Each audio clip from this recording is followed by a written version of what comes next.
Ease of Reddit. What's the weirdest thing a guy has done during sex? He moaned his own name when he came. Still makes me laugh thinking about it.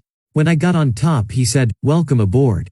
Weird but not his fault. He had an epileptic seizure while in doggy position, fell on my back full dead weight, and was foaming at the mouth while turning purple.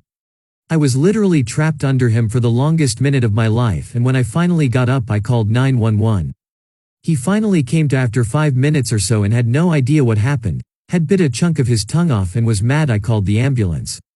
He didn't believe me when I told him about the seizure until he saw his tongue. He texted me a few days later saying they found a small tumor on his brain and has to be on seizure meds for life. Crazy. Randomly punched me in the face and asked, "Did you like that, baby?" And no, I didn't. I had a guy lean on top of me and say, "You have no idea how long I've wanted to do this to you," and he then proceeded to pray to God to thank him for this opportunity. Oh Lord, for what we are about to receive, we are truly thankful. It's always good Jesus-ing to say grace before you eat. While doing doggy, my boyfriend typed on my butt like a keyboard, then stuck his thing in and said, "I'm in," like a 90s hacker movie. I told him to move faster, and he heard Mufasa, so he roared. My boyfriend's friend wouldn't let me make love with him, rant. My boyfriend's girlfriend is accusing me of SA because I wanted to make love with my boyfriend after he was the one who initiated it. Earlier all three of us went to this party and both of me and my boyfriend decided to drink, but he drank more than me. She didn't drink at all. One of the only reasons why we invited her was because they live in the same neighborhood and she could just drive all three of us to his house and she could just walk home because it's across the street. That happened, but she asked to just stay over because she was scared to walk across the street. Me and him were gonna make love, so I played music so there was no chance she could hear us while she's downstairs, but she knocked on his room door a little bit after I started playing the music. She asked me to come downstairs to talk and I did. She told me that if I made love with him it would be SA. I tried politely explaining that I appreciated she was looking out for him, but me and him already established that it's okay for us to make love while one person isn't all the way sober. Doesn't matter because neither me or him are sober. She kept arguing that it was and she asked to talk to him. I went to try to explain to him what was happening first, but he's sleeping. To sum it up, we're all now in the same room because she wants to make sure he's okay. I am so uncomfortable and mad. And he literally only has on his underwear. I cannot stand her. It's over between me and him if he doesn't set her straight when he wakes up.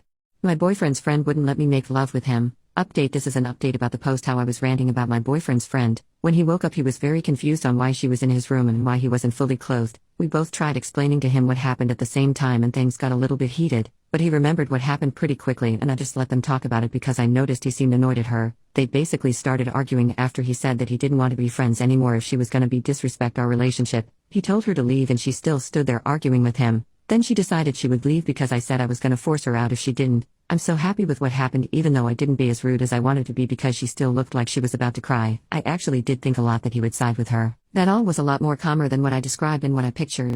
Eyes with abnormally large, small, or crooked pickles. What's the most memorable reaction when someone saw it for the first time?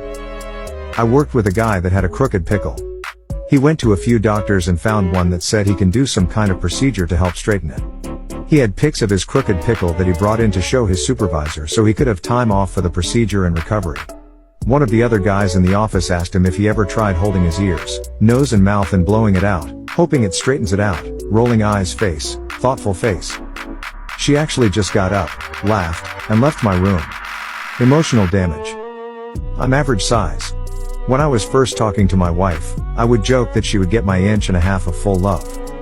A few weeks later, we were making out and she grabbed it over my shorts. First thing she said was, "Oh, thank God."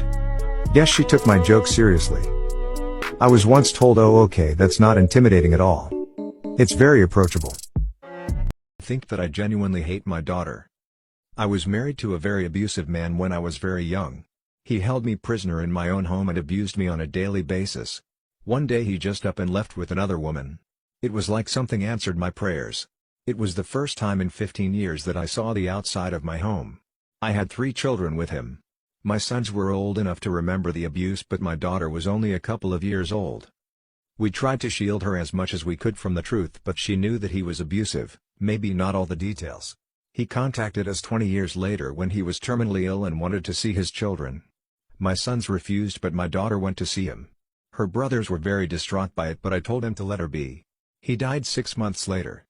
When my daughter was pregnant, she found out that it was a boy and she told me that she was going to name him after her father. I fainted at the thought. I couldn't believe her. I begged her not to do it, but she just said that she was sorry, but she didn't have the same horrible picture of him that we had. And she insinuated that I've lied about her dad. He probably poisoned her mind. I didn't know what to do, and my sons said they didn't want anything to do with her anymore, but before that, without my knowledge, my sons met with her and her husband. They told them everything they remembered and everything they knew. All the abuse and imprisonment. Her answer was, "I'm sorry, but I don't give a shit. This is not my experience with him." I felt sick. The last time I saw her, when I tried to talk to her one last time, I was scared.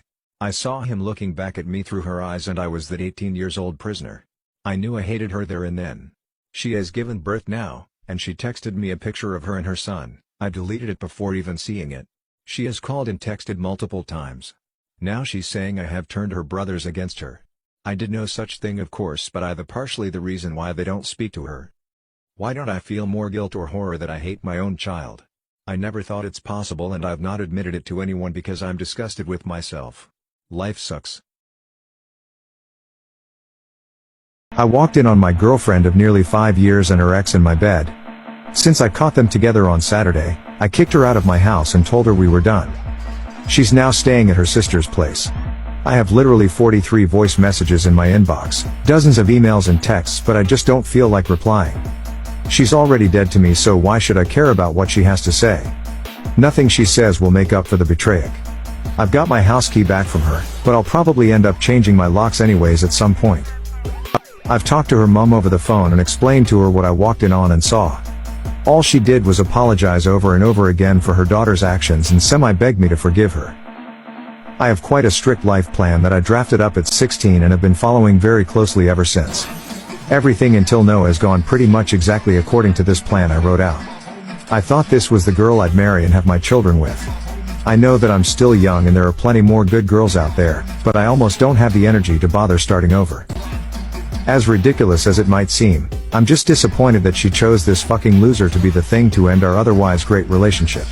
I'd rather it be some demigod I'd never match up to rather than some pathetic man baby, because then at least somewhere in my head I could be like, oh, I guess that makes sense.